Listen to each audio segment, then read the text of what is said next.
recherche, la DGR a interpellé ce mercredi un jeune homme. Il s'agit de celui qui aurait fait circuler sur les réseaux sociaux une vidéo devenue virale d'ailleurs, présentant une parodie de démission du chef de l'État et des images truquées de la première dame. Des images générées par l'intelligence artificielle. On voit cela avec Arnaud Mabokong, Iden Ampoma, Richard Mobiwa.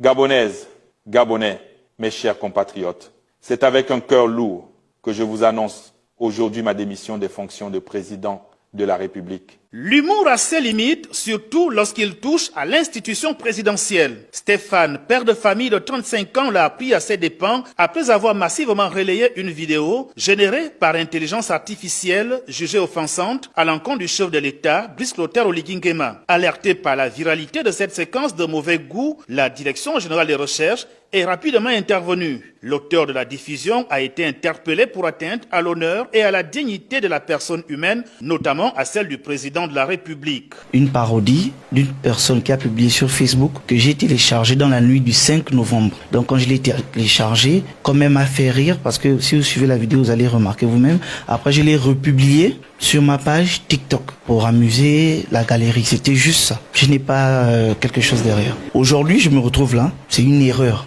Vraiment une erreur que j'ai commise. J'ai téléchargé la vidéo sur Facebook, sur un compte, et je l'ai republiée sur ma page. C'est la plus grosse erreur que j'ai faite de ma vie. C'est pourquoi je me retrouve là. La vidéo présentée comme une parodie pourrait entraîner d'autres poursuites. Le générateur initial et toute personne impliquée dans sa diffusion s'expose à des sanctions conformément aux dispositions du code pénal en vigueur. De plus, la présence non autorisée du logo de Gabon Télévision dans la vidéo ouvre la voie à une éventuelle action judiciaire pour utilisation frauduleuse d'un signe protégé. Il faut rappeler que les réseaux sociaux ne sont pas des zones de non-droit et que toute atteinte aux institutions ou à leurs représentants est sévèrement réprimée.